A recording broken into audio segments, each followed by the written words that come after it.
Hi everyone, मुझे उम्मीद है कि आप बिल्कुल ठीक होंगे, आप बिल्कुल सही होंगे, आप बिल्कुल सलामत होंगे। और मेरा भी यही दुआ है कि आप बिल्कुल ठीक रहें, सही रहें, सलामत रहे, खुश रहे और खुशहाल रहे। बेहद खुशी होती है मुझे जब मैं पाता हूँ कि आजकल यानी एआई ज़माने के लोग, फिर चाहे वो मेल हो या फीमेल हो, अपनी फिज़िकल फिटनेस के बारे में बहुत ज़्यादा कोशिश करते हैं, जो कि एक बहुत अच्छी बात है। मगर बेहद नाराज़गी मुझे महसूस होती है जब मैं पाता हूँ कि आजकल के लोग अपने इमोशनल फिटनेस के बारे में बहुत ज़्यादा कम ध्यान देते हैं और उससे भी ऊपर उनको इस इमोशनल अनफिटनेस के बारे में ज़रा तक भी खबर नहीं है। अब आप ये सोच रहे होंगे कि आज मैं आपके साथ ये क्यों डिस्कस करना चाहता हूँ। उसकी वजह यह है कि आपकी जो अपनी इमोशंस है वो आपकी पूरी ज़िंदगी में तरक्की करने के लिए या प्रोग्रेस करने के लिए मोर देन 85% रोल अदा करते हैं। फिर चाहे वो आपका अपना हेल्थ हो, फिर चाहे वो आपका अपना कैरियर हो, रिलेशनशिप हो या रिलेशनशिप विद मनी हो। सो इसलिए इस सेकंड वाली एपिसोड के बाद आप आज अपने इमोशंस को दो मेन कैटेगरीज में डिवाइड किया कीजिए। जिस तरह फिजिकल फूड में आप दो मेन कैटेगरीज में फूड को डिवाइड करते हैं, जैसे कि नंबर 1 कैटेगरी हेल्दी फूड होता है, नंबर 2 कैटेगरी जंक फूड्स होते हैं। इसी तरीके से आपके इमोशंस में भी दो मेन कैटेगरीज पाई जाती हैं। हेल्दी इमोशंस में आते हैं emotions of Joy, emotions of peace, emotions of love, emotions of gratitude and many. और जंक इमोशंस के कैटेगरी में जो आते हैं वो आती है गिल्ट, वो आती है रिग्रेट, वो आते हैं कंपैरिजन। तो यहाँ तक आप मुझे बिल्कुल खबर है कि आपने यहाँ तक बिल्कुल समझ लिया होगा। नाउ कमिंग फॉरवर्ड, अब आप ये बता रहे होंगे कि सर आप हमें ये बता दीजिए कि what are the symptoms of emotionally overweight.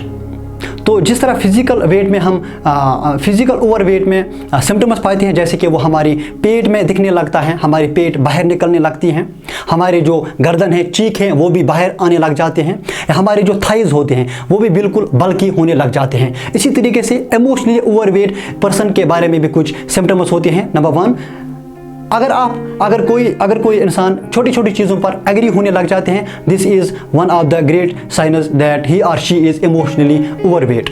Number 2, अगर कोई इंसान ओवर थिंकिंग करता है, कॉन्स्टेंट ओवर थिंकिंग करता है।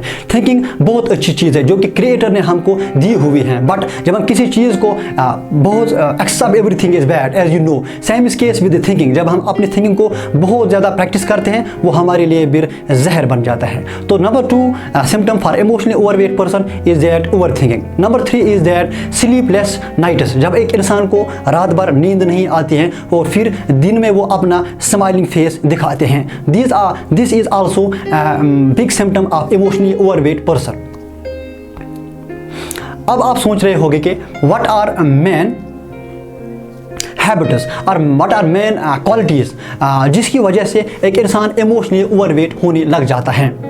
उसके लिए जो मेन क्वालिटीज़ होती हैं, जब एक इंसान अनफॉरगिव होता है, चाहे वो अपने आप को माफ़ नहीं कर पाता है, चाहे वो अपने क्रिएटर को, अपने माबूद को माफ़ नहीं कर पाते हैं किसी वजह से, या चाहे वो अपने माँ बाप को जो उनके ओरिजिन होते हैं उनको माफ़ नहीं कर पाते हैं। तो जब ये साइन किसी इंसान में, ये हैबिट, इमोशनल हैबिट किसी इंसान में पाया जाता है, यही इमोशनल हैबिट फिर उसको आगे जाके इमोशनली ओवरवेट बनाता है।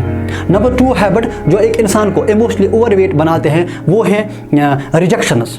जैसे कि हमें पता है life is all about struggles, this all about ups and downs as you know in physics as well. Our life is like a sinusoidal wave, up and down, that is normal, that is good thing. But जब कोई इंसान अपनी ज़िंदगी के up and down को negative में लेते हो, चाहे किसी इंसान को रिजेक्शंस आते हैं, चाहे वो अपने कैरियर में रिजेक्शंस आते हैं, चाहे अपने रिलेशनशिप्स में रिजेक्शंस आते हैं, जब कोई इंसान इन रिजेक्शंस को नेगेटिव वे में लेते हैं तो ये भी उसका एक कारण बन जाता है इमोशनली ओवरवेट हो जाने का।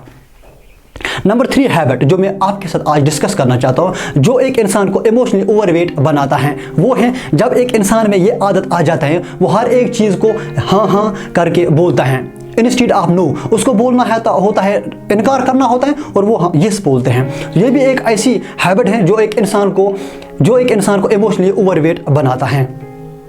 अब आप सोच रहे होंगे कि सर आप आज ना हमारे साथ आपका क्या मकसद है, आप why are you discussing this with us today. बस मेरा यही एक मकसद है, जिस तरह आप अपना मुंह, अपने माउथ को दिन में 1 या 2 बार वॉश आउट करने की कोशिश करते हैं, आपका ये कहीं ना कहीं दिमाग में होता है, डर होता है कि कहीं मेरे मुंह की बैड स्मेल मुझे इम्पैक्ट ना करे या मेरे दूसरे लोगों को इम्पैक्ट ना करे। इन द सेम वे आपको ना आज से अपने इमोशंस के बारे में भी बहुत ज़्यादा केयर करना चाहिए कि ये आपके इमोशंस आपको अंदर ही ना कुछ बिगाड़ने की कोशिश करते हैं, कि आपके अपने नेगेटिव इमोशंस आपके इर्द गिर्द लोगों के लिए भी अब आप सोच रहे होंगे कि सर हम इमोशनली कैसे फिट रहें। जिस तरह आप फिजिकल फिटनेस के लिए जिम को ज्वाइन करते हैं, ट्रेडमिल का इस्तेमाल करते हैं, डम्बल्स का इस्तेमाल करते हैं, इमोशनली हम फिट कैसे रहेंगे। So no worry, there is no need of any treadmill, there is no need of any dumbbells. कोई ज़रूरत नहीं है। यहाँ पर आपको बिल्कुल सिंपल एक्सरसाइजेस करने की कोशिश करनी चाहिए जो भी बिल्कुल फ्री है।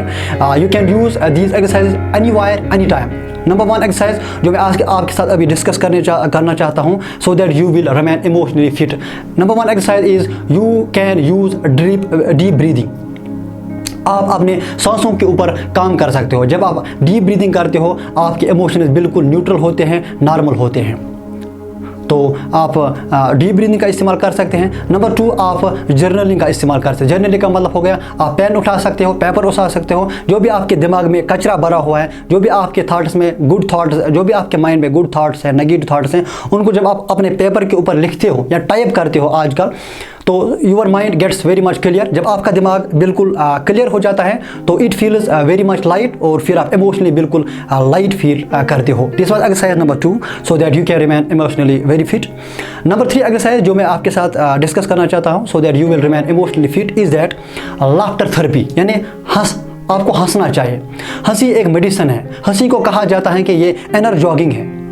बट मजाक एक बहुत बड़ा खतरनाक चीज़ है यहाँ पर, जो मैं आपके साथ बिल्कुल जिसको मैं आपको ना यहाँ पर डिफरेंशिएट करना चाहता हूँ। हंसी एक मेडिसिन की तरह काम करता है, बट मजाक वो होता है जब हम दूसरे लोगों की गलतियों पर या इंसल्ट के ऊपर हंसते हैं, जो कि एक बहुत बड़ा जख्म फिर या एक बहुत बड़ा खतरनाक चीज़ है। मजाक नहीं करना चाहिए, बट हंसी एक बहुत अच्छी चीज़ है। So these were some exercises which I discuss with you so that you can remain emotionally fit. अब फाइनली इस वाले एपिसोड में आपके साथ मैं यही कुछ डिस्कस करना चाहता हूँ कि आज आप इस एपिसोड में ये प्रॉमिस करेंगे कि आज के बाद हम वो वाली चीज़ें अपने दिमाग के अंदर या अपने दिल के अंदर नहीं लेंगे जिनको आप बिल्कुल चेंज नहीं कर सकते हैं। नंबर 2 आप प्रॉमिस आज मेरे साथ ये करोगे कि you will feel light all the day, all the moments. Number 3 आप ये प्रॉमिस करोगे आज मेरे साथ दैट आज के बाद आप ये एज्यूम करोगे कि जिस तरह आप खुद पीस डिजर्व करते हो, इस तरह से आपके इर्द गिर्द जो लोग रहते हैं वो भी आप ही की तरह पीस को डिजर्व करते हैं। So keep these points in mind so that you will remain emotionally fit and your surroundings will remain emotionally fit. Finally आपको मैं ये कहना चाहता हूँ कि अगर आपको मेरा ये शो थोड़ा सा भी फ़ायदेमंद लगता है तो ये मेरे लिए एक बेहद खुशी की बात होगी।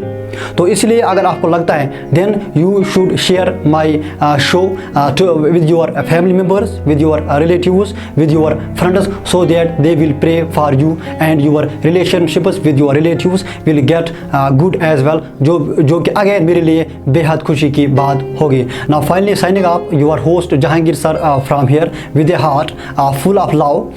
अल्लाह हाफिज़, bye bye, take care, love you all.